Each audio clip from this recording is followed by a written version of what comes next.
My name is Tara, and I guess you could say my family fell apart when I was 8. That's when my parents got divorced and Dad moved out. He still paid child support every month though, I found that out later. Mom seemed okay at first. She tried to put on a brave face, but I could tell she was lonely. Then, 2 years after the divorce, she met Robert. Within 6 months, they were married, and suddenly our quiet little house wasn't so quiet anymore. Robert moved in with his 2 kids, Sarah, who was 5, and Michael, who was 4. I was 10 by then, old enough to understand that things were changing, but not old enough to understand why I suddenly felt invisible in my own home. "They're little, Tara," Mom would say whenever I complained about sharing my space. "They need more attention, you're a big girl now." I tried to be understanding, I really did. But it was hard watching Mom transform around Sarah. My mom had never been the type to fuss over clothes or spend hours doing hair, but with Sarah, she changed. She'd spend weekend afternoons shopping with her, buying her pretty dresses and styling her hair in fancy braids. Sarah was quiet and well-behaved around Mom, which only made things worse. "Why can't you be more like Sarah?" became Mom's favorite phrase. But I knew the truth. When Mom wasn't looking, Sarah was a nightmare. "Your mom likes me better," she'd whisper to me when we were alone. "She wishes I was her real daughter." Michael was just as bad. He'd break my things and then run crying to Mom claiming I'd hurt him. They were masters at the innocent act, and Mom fell for it every time. The gap between Mom and me grew wider every year. By the time I was 12, we barely talked except when she was yelling at me for something Sarah or Michael claimed I'd done. Dad would call sometimes, and I'd try to tell him how things were, but I always held back. I didn't want him to worry or think I couldn't handle it. My teenage years were even worse. Sarah and Michael got bolder with their tricks. They'd hide my homework, delete files from my computer, and tear pages from my books. When I complained to Mom, she'd just sigh. "They're just being kids, Tara, you need to be more mature." Robert wasn't any help either. He spoiled his kids rotten and expected Mom to do the same. And she did, buying them expensive gifts while I got the bare minimum. "We don't have money for that," she'd say when I asked for new shoes for track, but somehow there was always money for Michael's video games or Sarah's dance lessons. The worst day came when I was 15. I'd been working on a project for the school science fair all week. It was a model of a sustainable city, with tiny solar panels that actually worked and a water recycling system. I was really proud of it, and I had a good chance of winning first place. I'd gone out to grab lunch, and when I came back, my project was ruined. Sarah, who was 10 by then, had torn off the solar panels, broken the water system, and splashed bright paint all over everything. She was still there, paintbrush in hand, when I walked in. "Oops," she said with a smirk, "I was just trying to make it prettier." Something in me snapped. After years of taking their abuse, I couldn't hold back anymore. I grabbed her by the shoulders and pushed her face into the same paint she'd used to destroy my work. "How do you like it?" I screamed. "How does it feel when someone ruins something you care about?" Sarah burst into tears and ran to find Mom, paint dripping down her face. Mom came storming in minutes later. "What is wrong with you?" she yelled, not even looking at my destroyed project. "She's just a child." "Look what she did to my project," I shouted back. "I've been working on this for a week. The science fair is tomorrow." Mom glanced at the ruined model. She was just trying to help. She didn't mean any harm. She did this on purpose. She always does this stuff on purpose, and you never believe me. Mom's face twisted with anger. "That's enough," she shouted, and before I could react, she slapped me across the face. The room went silent. She'd never hit me before. I touched my stinging cheek, tears welling in my eyes. Robert appeared in the doorway, Sarah hiding behind him with a victorious smile that only I could see. "What's going on in here?" he demanded. "Tara attacked Sarah," Mom said, her voice shaking. "She pushed her face in paint. After she destroyed my science project," I protested. "A project that took me a week to build." Robert looked at me with disgust. "I've had enough of this," he said coldly. "Marie, you need to choose, either she goes, or we go." I couldn't believe what I was hearing. My own mother was being asked to choose between me and her new family. I looked at her, waiting for her to defend me, to tell Robert he was out of line. Instead, she looked me straight in the eyes and said, "You've been nothing but trouble since they moved in. Maybe you should go live with your father." Her words hit me like a physical blow. I stumbled backward, feeling like the ground had disappeared beneath my feet. My own mother had just told me I was unwanted in my own home. "Fine," I managed to say through my tears, "I'll call Dad." I went to my room, hands shaking as I dialed his number. When he answered, I could barely speak through my sobs. "Dad," I choked out, "can I come live with you, please?" 2 hours later, Dad pulled up in front of the house. I had packed everything I could fit into 2 suitcases. Mom didn't even come out to say goodbye. Moving in with Dad changed everything. His apartment was smaller than our old house, but it felt more like home than anywhere I'd lived in years. Dad was a successful businessman who owned a marketing company, and I quickly realized he had a pretty good life. The first morning I woke up there, he'd already made breakfast. "Sleep okay, kiddo?" he asked, sliding a plate of pancakes across the counter. "Yeah," I said, still not used to the quiet. No Sarah stealing my stuff, no Michael breaking things and blaming me, just peace. Dad looked at me with concern in his eyes. "I'm sorry about what happened, Tara. I should have known things weren't good." I shrugged, "It's not your fault." "Well, we're going to figure this out together, okay?" He reached over and squeezed my hand. "I've already called a lawyer about getting full custody." The next day, Dad introduced me to his lawyer, Ms. Rivera. She was a no-nonsense woman with sharp eyes and a determined expression. "So you want to live with your father permanently?" she asked me directly. "Yes," I said without hesitation. "My mom chose her new husband and his kids over me." Ms. Rivera nodded. "It won't be an easy process, especially if your mother contests it." "Are you prepared for that?" I remembered the look in Mom's eyes when she told me to leave. "She won't contest it," I said confidently. "She made her choice clear." I was right. When the paperwork arrived, Mom signed away her parental rights without a fight. Dad became my sole guardian, and the child support payments stopped. It hurt more than I wanted to admit, knowing how easily she let me go. Life with Dad settled into a comfortable routine. I transferred to a new high school, where nobody knew about my family drama. Dad helped me with homework, taught me to drive, and always made time to listen when I needed to talk. The best part was, I never felt like I was competing for his attention. Sometimes I'd run into Sarah or Michael at school events, since our schools were in the same district. They'd glare at me from across the room, but they never approached me. And on the rare occasions when Mom was there to pick them up, she'd pretend not to see me. It stung at first, but eventually, I stopped caring. "She thinks she's so cool now that she lives with her rich dad," I overheard Sarah telling her friends once. I just walked past with my head held high. Let them think what they wanted. With Dad's encouragement, I focused on my studies. My grades improved, and I started making real friends who liked me for who I was. By senior year, I had my sights set on college. "Pick wherever you want to go," Dad told me. "I've been saving for your education since you were born." I chose State University, which had an excellent business program. Dad was thrilled when I told him I wanted to follow in his footsteps. "Nothing would make me prouder," he said, hugging me tight. The day I graduated high school, I scanned the audience for Mom's face out of habit. She wasn't there, of course. But Dad was, cheering louder than anyone when I walked across the stage to get my diploma. College flew by in a blur of classes, new friends, and late-night study sessions. I double majored in business and marketing, and Dad was always there with advice and support. He'd visit me at least once a month, bringing home-cooked meals and making sure I was doing okay. During my senior year of college, Dad surprised me with a gift I never expected.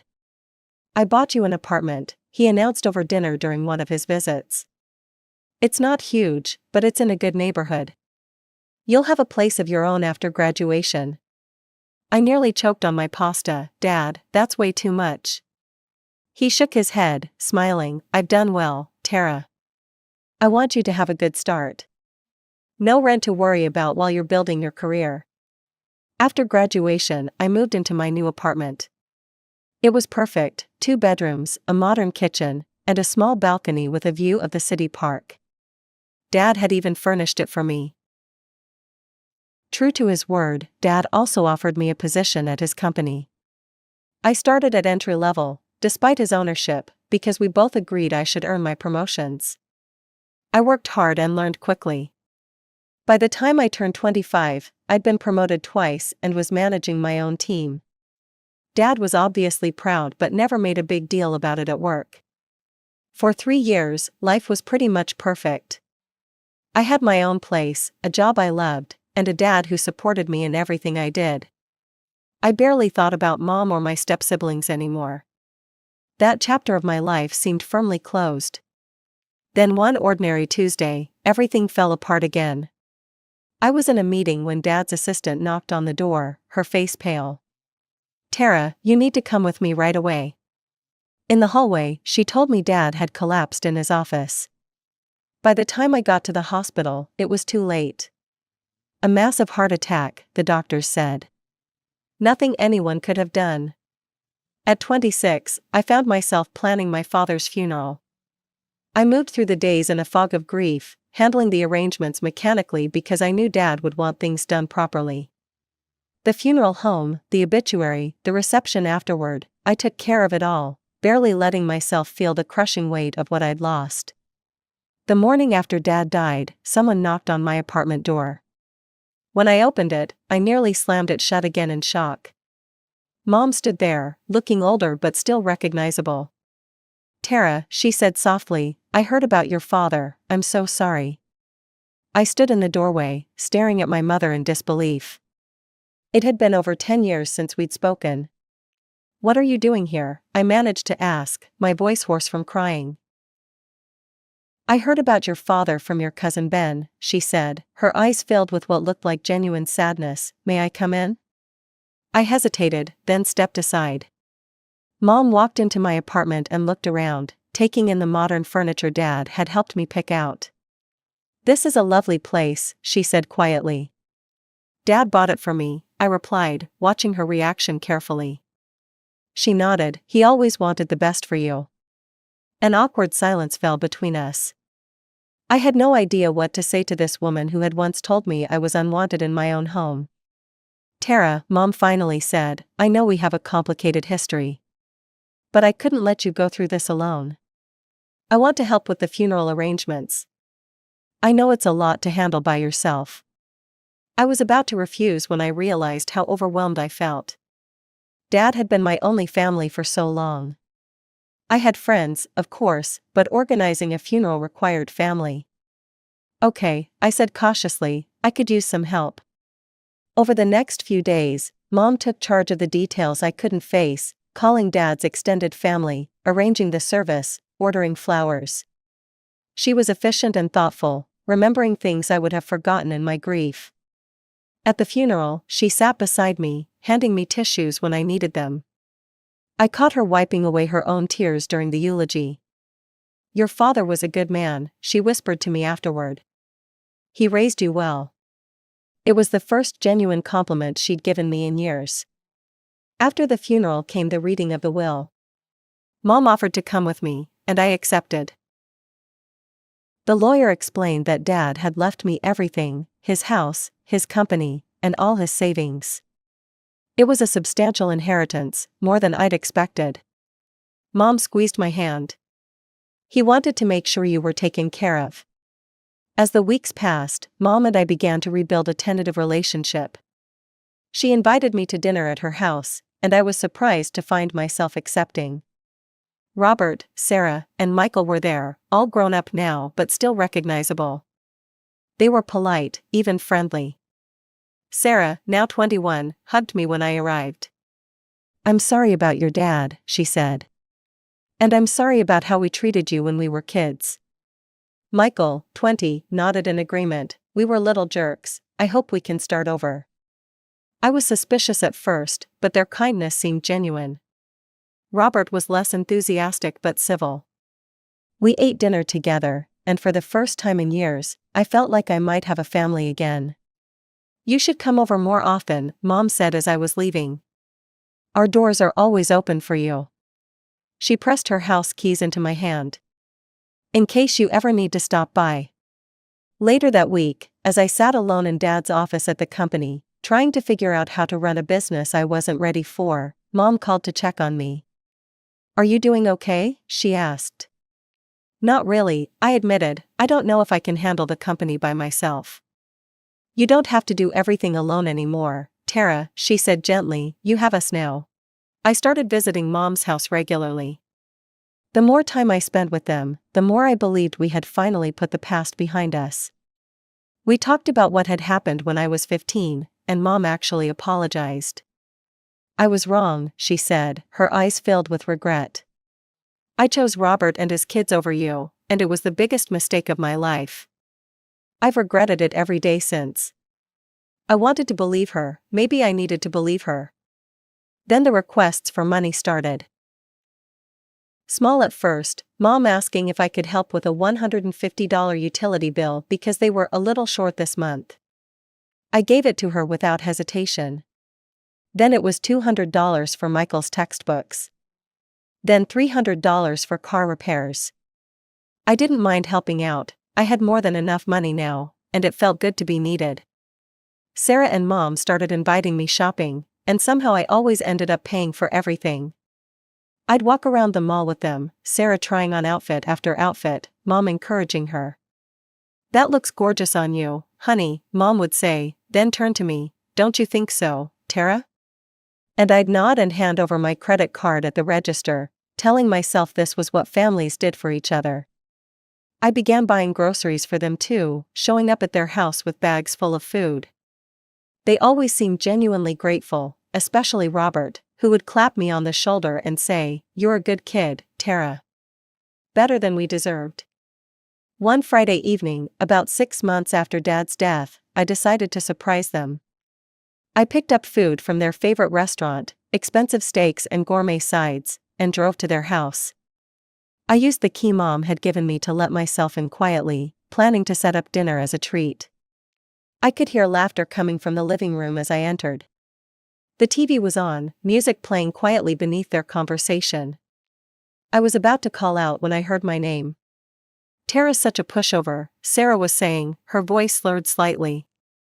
"She must have been drinking. All I have to do is pretend I like her stupid business stories, and she buys me whatever I want." I froze in the hallway, the bags of food heavy in my hands. "It's not fair that she got all that money and property," Sarah continued, her voice bitter. "She doesn't even deserve it, she's not smart enough to run that company." "She is pretty stupid," Mom agreed, and I heard the clink of ice in a glass. "Always has been, easy to manipulate." My heart pounded in my chest. I wanted to storm in there, to confront them, but something held me back. I needed to hear more. "We need to keep playing nice," Robert said, his voice practical. "She's our meal ticket now." "Don't worry," Mom replied, laughing, "I've already got a plan. Sarah, you should ask to move into her second apartment. The one she doesn't use. She'll say yes because she's desperate to be part of the family. And then we convince her to give it to me," Sarah finished. "Don't forget to ask for money," Michael chimed in, "I want a new car." "I'll keep playing the loving mother," Mom said, and they all laughed. I'd heard enough, my hands were shaking so hard I nearly dropped the food. Quietly, I backed up to the front door, then opened and closed it loudly. "Hello?" I called out, trying to keep my voice steady. "I brought dinner." Mom appeared in the hallway, her face lighting up with what I now knew was fake affection. "Tara, what a wonderful surprise," she hugged me tightly, and it took everything in me not to push her away. I managed to keep my composure through dinner, smiling and nodding while my stomach churned with disgust. I made up an excuse about an early meeting and left after just 15 minutes. As I drove home, tears blurred my vision. How could I have been so stupid? They hadn't changed at all. For the next few days, I avoided their calls. I needed time to think, to process what I'd heard. Part of me wanted to confront them immediately, to tell them I knew exactly what they were doing. But another part of me, the part that had learned to be strategic from working with Dad, thought it might be better to wait. Sure enough, Mom called a week later. "Tara, honey, we haven't seen you in days. I was hoping you could come over tonight. We need to talk about something important." "I'll be there at 7, I said, knowing exactly what was coming. When I arrived, the whole family was waiting in the living room. Mom had made my favorite dessert, clearly trying to butter me up. Sarah was practically bouncing with excitement. "Tara," Mom began, taking my hands in hers, "we wanted to talk to you about Sarah's situation. She's 21 now, and she has a serious boyfriend, Jason. They've been looking for a place to live together, but as you know, rent is so expensive these days." I noticed Sarah had conveniently brought Jason along. He gave me an awkward wave from the couch. "We were thinking," Mom continued, "since you have that second apartment that's just sitting empty, maybe Sarah and Jason could stay there? Just until they get on their feet." I tilted my head, pretending to consider it. "I'll think about it." Sarah squealed and rushed over to hug me. Thank you, thank you, thank you, I knew you'd understand." The next day, Sarah texted me, "Just gave notice at my apartment. Jason and I can move in this weekend, let me know where to pick up the keys." I didn't respond right away. Let her think she had me wrapped around her finger one last time. 2 days later, Sarah called me, her voice frantic. "Tara, we're outside your apartment with all our stuff, but you're not here. Where are you? We need the keys." I took a deep breath. "Sarah, I never said you could move into my apartment." There was a moment of stunned silence. But you said you'd think about it." "Yes, and I did think about it, the answer is no." "You can't do this to us," she shrieked, "we have nowhere to go. We already gave up our apartment." "That sounds like a you problem," I said coolly. "You should have waited for a definite answer before giving notice." "But we're family," her voice cracked with what I might have believed was genuine distress if I hadn't overheard their conversation. "Are we, Sarah? Because I heard you all talking about me last week. I heard what you really think of me." Another silence, longer this time. "What are you talking about?"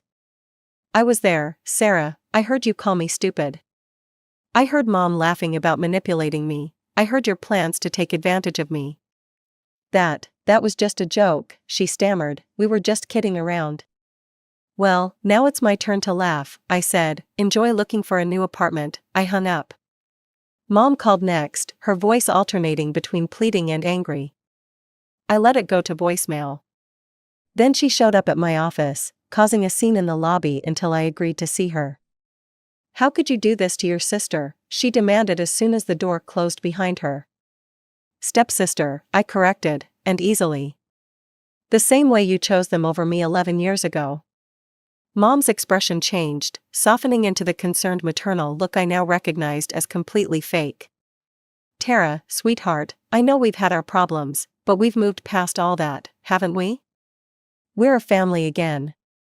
I laughed bitterly. "We were never a family. You made that clear when I was 15, and you made it clear again when I heard you planning to use me for my money." Her face fell, the act finally dropping. "You don't understand. We've been struggling financially, Robert lost his job last year, we need help." "Then you should have been honest and asked for help, not pretended to care about me just to get to Dad's money." "I do care about you," she insisted, but her eyes gave her away. "No, you don't, and you know what? That's okay, I don't need you to care anymore, I have my own life now." She switched tactics, her voice growing hard. "We'll contest the will. Your father wasn't in his right mind when he left everything to you." I smiled. "Go ahead and try. Dad's will is ironclad, and I have the best lawyers in the city. But if you harass me again, I'll get a restraining order." For the next few weeks, they tried everything: calls, texts, emails, even showing up at my home and office. Sometimes they begged, sometimes they threatened. I blocked their numbers and instructed security not to let them in anywhere. Finally, I had my lawyer draft an official letter warning them that any further contact would be considered harassment and result in legal action. After that, the calls stopped. I threw myself into running Dad's company. It wasn't easy, but I had good people around me, employees who had respected my father and were willing to help me learn. Slowly, I found my footing. The business continued to thrive under my leadership, and I felt Dad would have been proud. As for the apartment they so desperately wanted, I decided to keep it. Someday I might have children of my own who would need a place to stay. Children I would love unconditionally, who would never doubt they belonged in my family. Sometimes I wonder about Mom and the others. I hear bits and pieces through mutual acquaintances. Sarah finally got married, Michael dropped out of college, Robert found another job. I don't wish them ill, but I don't wish them back in my life either. I built my own family now, close friends who genuinely care, colleagues who respect me, and someday, perhaps, a partner and children. I've learned that you can choose your family, and I've chosen people who love me for who I am, not what I can give them.